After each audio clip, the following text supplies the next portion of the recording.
Everyone, आपका अपने channel Times of BEd Classes में स्वागत है। जैसा कि हम लोग हिंदी पेडागोजी पढ़ रहे थे और उसमें शिक्षण उद्देश्य पढ़ रहे थे, तो शिक्षण उद्देश्य में हमने ज्ञानात्मक देख चुका है। आपने ना देखा हो तो जाके प्लेलिस्ट में हिंदी पेडागोजी की प्लेलिस्ट में आपको मिल जाएगा और आप वहाँ से जाके देख सकते हैं। और ये हम वीर बहादुर सिंह पूर्वांचल यूनिवर्सिटी के अकॉर्डिंग अपना सिलेबस कंप्लीट करेंगे।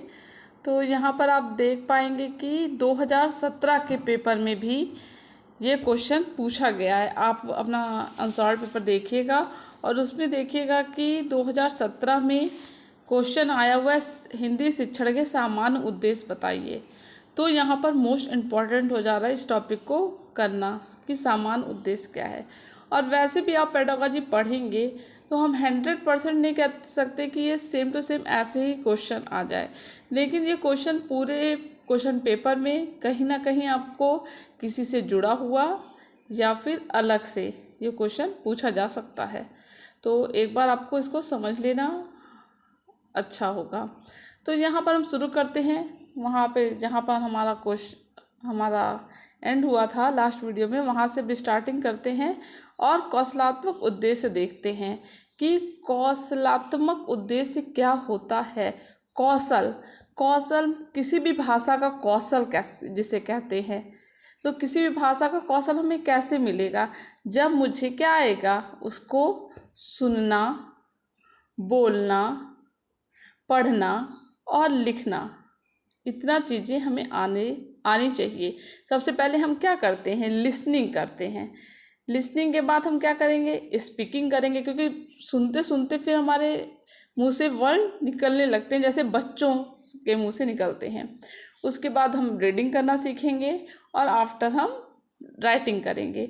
रीडिंग और राइटिंग हो सकता है कि हम साथ साथ में सीख सकते हैं, लेकिन सबसे पहले हम भाषा को सुनेंगे। तो ये 4 हमारे कौशल होते हैं। अब हम यहाँ पे आपको अंडरलाइन करके दिखाएंगे जो बुक में दिया हुआ है। इन उद्देश्यों का संबंध भाषा के कौशल से है, जिसमें पढ़ना, लिखना, सुनना, बोलना, करना आदि सम्मिलित है। कौशलात्मक उद्देश्य के अंतर्गत निम्नलिखित बातें आती हैं। तो पहला देखेंगे, सुनकर अर्थ ग्रहण करना। इसको समझ लेते हैं कि जब भी हम अपना कौशल ऐसे विकसित करें कि कोई व्यक्ति कुछ बोले तो हम उसका जो मीनिंग होता है वो निकाल सकें। ये नहीं कि वो बोल के चला गया और हमको क्या हुआ, कुछ भी समझ में नहीं आया। तो हमारी ऐसी अंडरस्टैंडिंग लैंग्वेज के लिए, जिस लैंग्वेज को हम सीख रहे हैं, यहाँ पर हम हिंदी पेडागोजी की बात करें तो हिंदी लैंग्वेज जब हम सीख रहे हैं तो सुनकर हम उसकी मीनिंग तो कम से कम क्या कर सकें, निकाल सकें। फिर नेक्स्ट पॉइंट सेकंड है, शुद्ध एवं स्पष्ट वाचन। तो वाचन कैसा होना चाहिए, जो करेक्ट हो, शुद्ध हो और स्पष्ट हो। ये नहीं कि आप बोल रहे हैं और उसको मतलब क्लियर तरीके से आप नहीं वाचन नहीं कर पा रहे। वाचन मतलब क्या होता है, बोलना, तो बोल नहीं पा रहे हैं। सेकंड हो गया शुद्ध एवं स्पष्ट वाचन। थर्ड देखेंगे, गद्य पद पढ़कर अर्थ ग्रहण करना।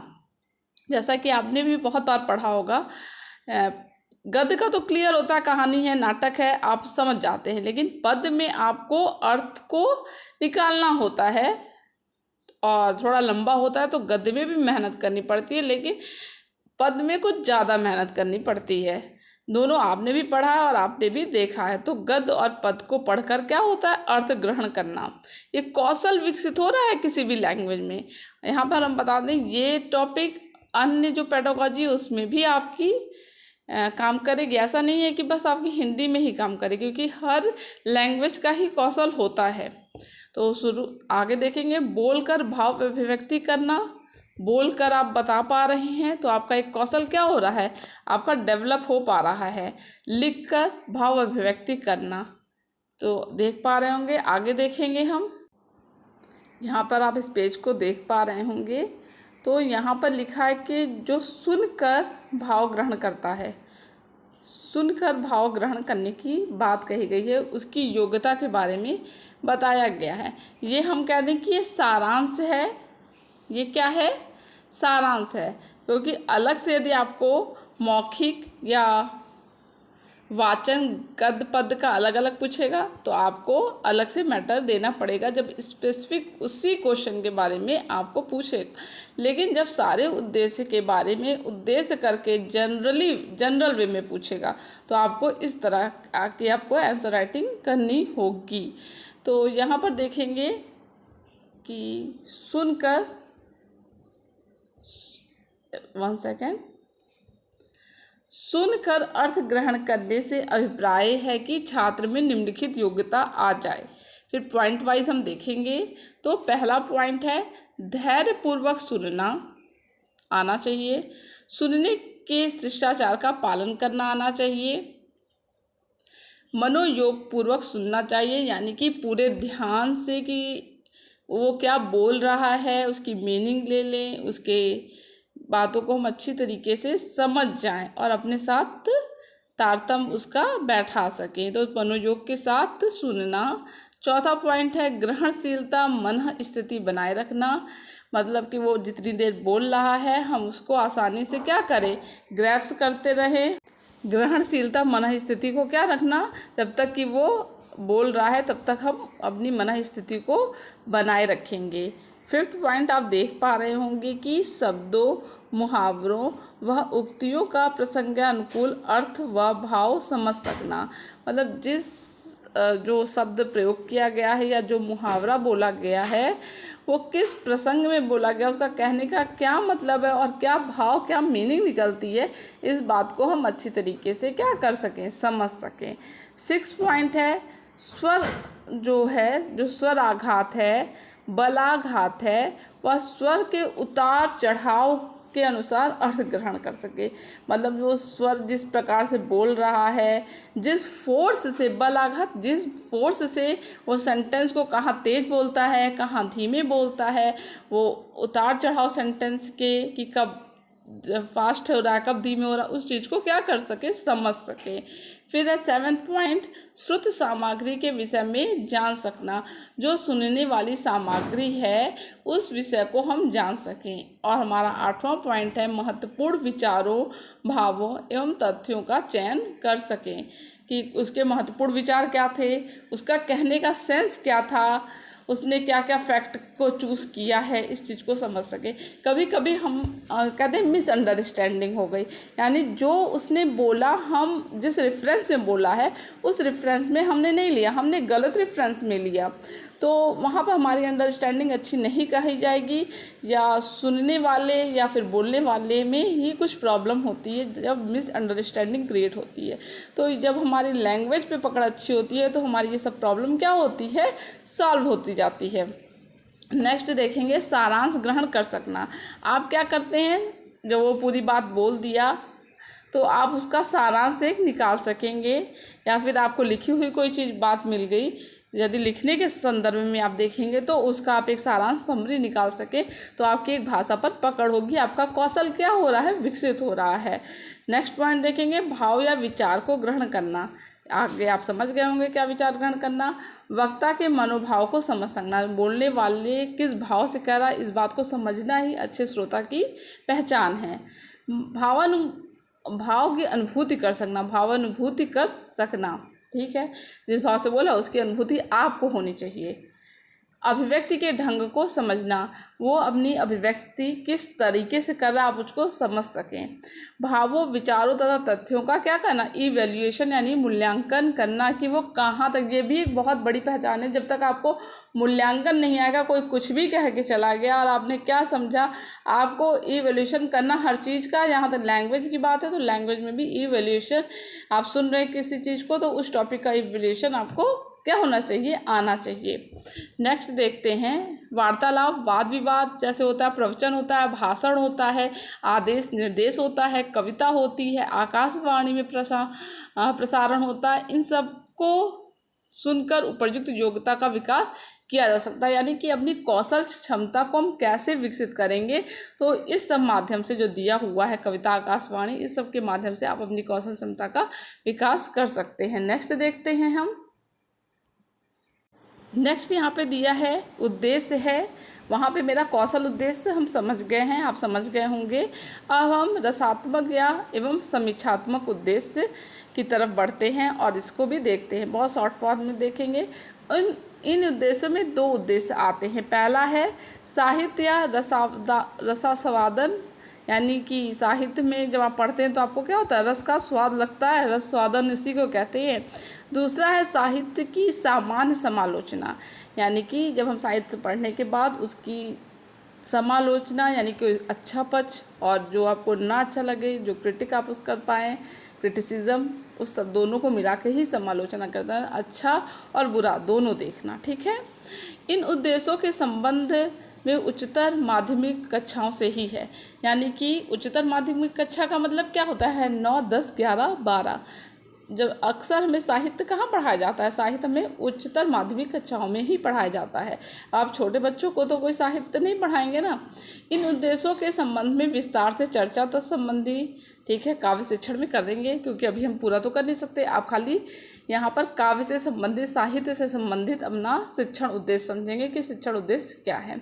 फिर आगे हम चलते हैं। एक होता है सृजनात्मक उद्देश्य। किसी भी भाषा का एक उद्देश्य होता है, किसी भी भाषा का। यहाँ पर हम हिंदी पढ़ रहे हैं तो हिंदी की बात करेंगे, अदर वे में भी इम्पॉर्टेंट है कि सृजन, जब तक हम उससे कुछ क्रिएटिविटी हमें ना आए तो उस भाषा का कोई भी मतलब नहीं है, खाली हम उस भाषा को समझते हैं। लेकिन एक भाषा जो होती है तब अपने उद्देश्य को प्राप्त करती है जब हमें वो क्या बना दे, हमें क्रिएटिव बना दे।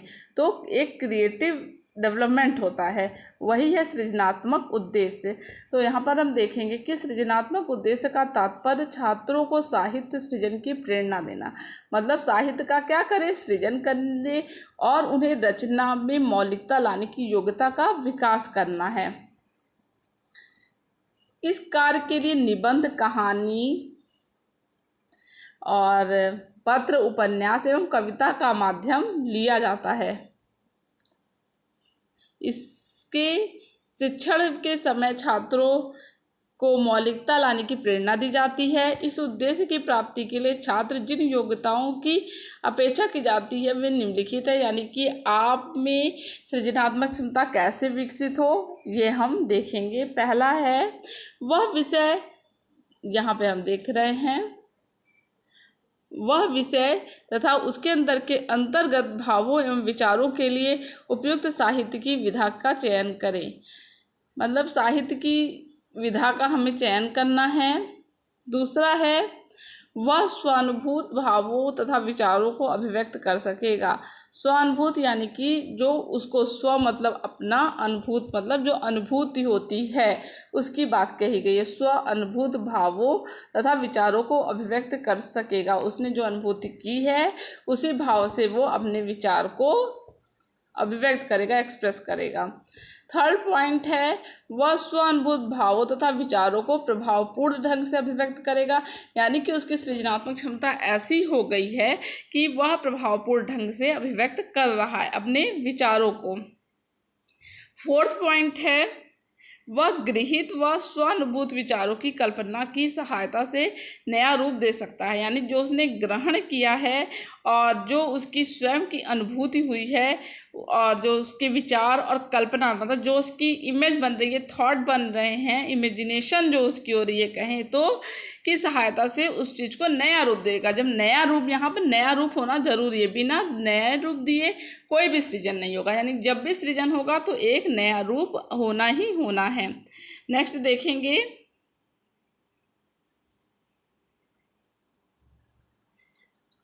लास्ट, ये 6 पॉइंट, वह विषय तथा प्रसंग के अनुकूल भाषा एवं शैली का उपयोग करेगा, यानी जो टॉपिक जैसा है, जिस रेफरेंस में कहा गया है उसके अनुकूल भाषा और उसकी शैली कैसी होगी उसी के अनुरूप देना ही एक सृजनात्मकता कही जाती है। तो एक भाषा का उद्देश्य भी रहता है सृजन क्षमता विकसित करना, आप इसको याद कीजिए। एक भाषा का उद्देश्य क्या होता है, सृजन क्षमता को विकसित करना। आगे देखेंगे, यहाँ पर हम 5वां उद्देश्य देख रहे हैं अभिवृत्त्यात्मक उद्देश्य, और ये इस टॉपिक का लास्ट है, तो इसको देखेंगे। अभिवृत्त्यात्मक, जैसे अभिव्यक्ति होती है ना, तो उसी तरह अभिवृत्त्यात्मक उद्देश्य है, की अभिव्यक्ति करने का क्या उद्देश्य है। इसमें एक शब्द आता है, यहीं पे आप लोग अंडरलाइन कर सकते हैं, सद्वृत्तियाँ। जैसे कहते हैं तुम्हारी वृत्ति कैसी है, यानी कि तुम्हारी किसी चीज़ में तुम कैसे कोई चीज़ करते हो, किसी विषय पे तुम्हारी क्या सोच है।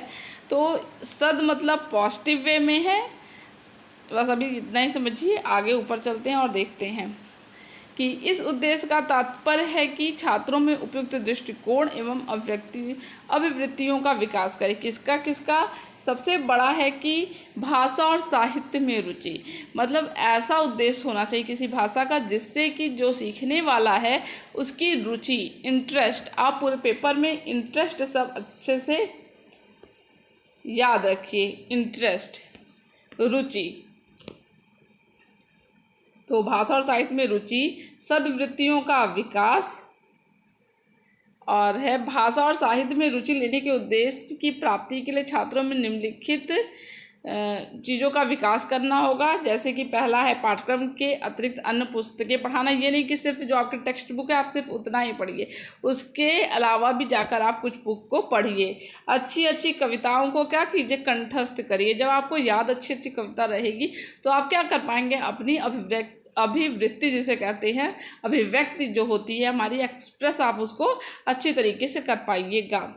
कक्षा और विद्यालय की पत्रिका में योगदान देना, यानी जो आपकी स्कूल और कॉलेज की जो कॉलेज क्या बोले, विद्यालय की जो पत्रिका है उसमें आप अपना योगदान करिएगा। तो भी आपकी क्या होगी, अभिव्यक्ति क्षमता क्या होगी, बढ़ेगी। तो हमारी जो उद्देश्य है, अभिवृत्तात्मक उद्देश्य एक भाषा का, वो पूरा होगा। ठीक है, पांचवा, इसको जल्दी देखते हैं। विद्यालय से बाहर होने वाले साहित्य कार्यक्रम में भाग लेना, इससे भी क्षमता अभिव्यक्ति की बढ़ेगी। साहित्यकारों के चित्र को एकत्र करना, साहित्यिक महत्व की पत्रिकाएं एकत्रित करना, साहित्यिक महत्व के अनेक चित्र क्या करना, एकत्रित करना, अपना एक पुस्तकालय बनाना और साहित्यिक संस्थाओं के सदस्य बनना। जब ये सब चीज़ों में इंटरेस्ट लेंगे तो हमारी क्षमता विकसित होती जाएगी। फिर यहाँ सद्वृत्तियों का विकास करने का अर्थ है छात्रों में आस्था, श्रद्धा, साहित्य प्रेम और मानव प्रेम, सहृदयता, संवेदनशीलता का विकास करना आदि है।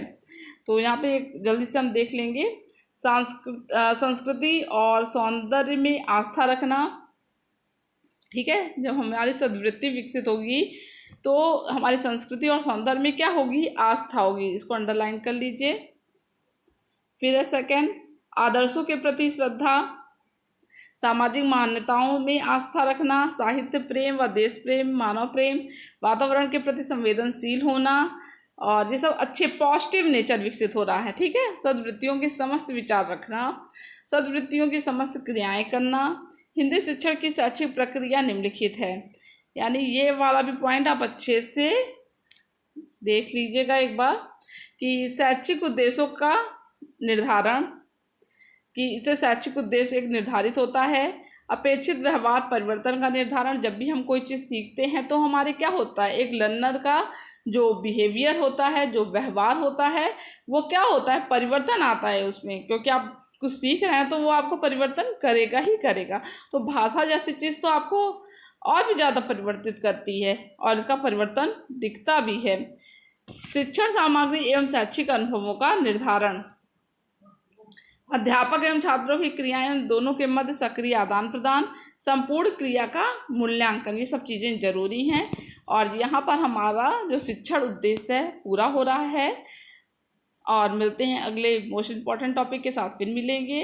आपको मेरा वीडियो अच्छा लगा हो तो प्लीज़ लाइक कीजिएगा, सब्सक्राइब चैनल को कीजिए और अन्य लोगों को भी शेयर कीजिए। Thank you.